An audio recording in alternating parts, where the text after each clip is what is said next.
So you might be sitting there wondering, how can I give you plot twists to use in your own mystery? Well, it's actually not that hard. A plot twist is nothing more than something the reader believes that turns out to be false. So today we're going to be looking at a few reader beliefs that we can turn upside down, leading to an experience for your readers that is both surprising and satisfying. Hi, I'm Jane Kalmus, and the first twist we're going to talk about today is called the Victim Did It twist. In the first episode of Miss Fisher's Murder Mysteries, our heroine, Phryne Fisher, is invited to the home of John and Lydia Andrews, only to find that their luncheon has been canceled because John is no more. And Lydia seems to be in a sorry state herself.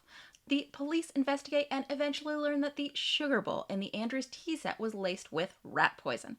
John died of it, and Lydia's symptoms are consistent with a smaller dose. John always took so much sugar in his tea.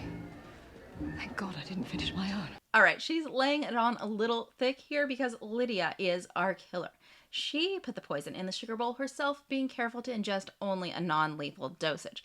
By doing this, she was able to divert suspicion from herself to the maids who served the tea. All right, remember when I said that a plot twist is nothing more than something the reader believes that turns out to be false? Well, readers bring several core beliefs with them when they pick up your mystery, and these are beliefs such as the death we are investigating was definitely murder, the sleuth and her support staff are innocent, and the victim is innocent. And this one right here, this is the belief we are violating. When the audience realizes that their belief is in fact false, well, they get that wonderful frisson of cognitive dissonance that we call a plot twist. There's another way to write the Victim Did It twist, though, and we're going to see how in an episode of Remington Steele called Illustrated Steele.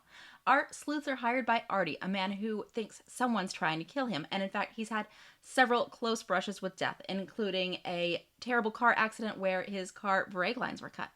Artie is the inker for a popular comic strip called The Blaster, and although he directs Laura and Steele to a number of professional contacts who we think might have a grudge against him, every suspect they interview tells them the same story. The guy who really hates Artie is Ray Kelly, the man who writes The Blaster. Ray hates Artie. The kid is just too busy worshiping him to notice. In fact, he's injured Artie before. Why didn't you tell us that Ray broke your hand? He didn't. He didn't break it. He just cracked it. Anyway, it was my fault. I got in the way of his putter. At the midpoint of this story, Artie goes to meet Ray at his house, and our sleuths, convinced he's in danger, rush to help him, but they're too late. Ray has attacked Artie, and Artie has been forced to kill him in self-defense. Except this is all a lie. Artie has murdered Ray and set himself up to look like the victim. With Ray out of the way, he can take over his slot on the comic page. Knowing this, suddenly a lot of things make sense. That story Artie told about getting in front of Ray's putter, well, perhaps that's exactly what happened. He deliberately caused that accident so he could have an injury that other people would put down to Ray being violent. Often, when you want to write a Victim Did It twist in this style, this is a good thing to include. A pattern of behavior that looks like persistent aggression on the part of the victim. We've talked before on this channel about the villain's narrative. That is the story the villain is trying to tell with the way he constructs the crime. This narrative is intended to exonerate the villain by encouraging the police to make assumptions about who can and can't be guilty. So in our first plot, the story Lydia is trying to tell is John and Lydia were both poisoned by a third party. And in our second, the narrative is Artie was forced to kill Ray in self-defense. Either of these narratives makes for a great Victim Did It twist. But Illustrated Steele includes another twist, and that's the Mastermind Twist. Okay, in the Mastermind Twist, it turns out that the villain who we've been chasing all along has another person behind him, prompting or manipulating him into committing his crimes. In this plot, that's Artie's sweet-looking girlfriend Cindy, who wants Ray dead for her own professional reasons. In the case of this twist, we're not violating a core belief our audience brought with them. There are a lot of ways to get your audience to embrace a false belief. You can play on a belief they already have, as we did in the Victim Did It twist.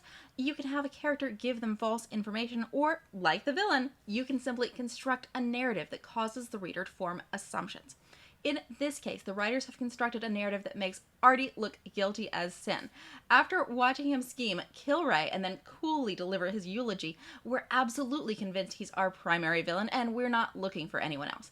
When we learn that there's a mastermind manipulating him, it gives us that wonderful jolt of surprise. If you're enjoying this video and you feel like it's helping you, please give the like button a smash. That's something I'd sure appreciate because it means a lot to me to reach new writers and see my channel growing and to know that I'm helping more people with their mystery. And likes, they're just a way to let YouTube know that this video is worth sending out to more people. Now, what makes a character a mastermind and not an ordinary garden variety accomplice is that she keeps her hands clean. She lets her lackey do all the dirty work for her. For this reason, it can often be hard for the sleuth to catch the mastermind in a plot like this. How will you put her behind bars if she hasn't actually done anything illegal? Well, you might be able to catch her in some sort of minor crime, something she did to smooth the lackey's way, like, say, lying to the police about his alibi. Or, as in this case, the mastermind may get worried that her lackey is going to crack, and she decides to silence him before he can spill the beans. Our third twist is called And Then There Were Two. In an episode of the #1 ladies detective agency called Poison, our sleuth, Precious Ramatswe, is investigating a ring of ivory smugglers when she's approached by a new client who thinks someone is trying to poison his father. Precious agrees to go undercover at his home to try and smoke out the killer, and that very evening, after dinner, she becomes deathly ill. She learns that the food has been tampered with by the cook employed by the family, only he never really wanted to poison anybody, only to make the food taste bad. For social reasons, he can't leave his job, but he hates it and wants to be fired. But there's a problem. The cook's actions don't really account for how incredibly ill Precious felt, nor for how her symptoms were far worse than those of the other family members. She eventually figures out that her client's brother and his wife attempted to poison her. They are a part of the ivory smuggling ring that Precious was investigating when the episode began. They have figured out what the cook was up to and attempted to piggyback onto his crime by poisoning Precious at the same time. That way, their smuggling operation could continue as planned, and with any luck, the cook would take all the blame. In this twist, the belief we violated is another core belief of the mystery genre. There is one villain, or one group of villains. And the narrative our villains have tried to create is the cook poisoned Precious. This is a fantastic narrative because it is partially true, and the police should be able to find the substance the cook put into the food, which will corroborate the narrative. So let's take a little look at the corroborating details our villains have used to construct their narratives in these last two cases. In Illustrated Steele, Artie had several details corroborating his narrative. Ray really did hate Artie, and Ray really did break Artie's arm, and Artie really has had several close brushes with death. And in Poison, the villain's narrative also had corroborating facts.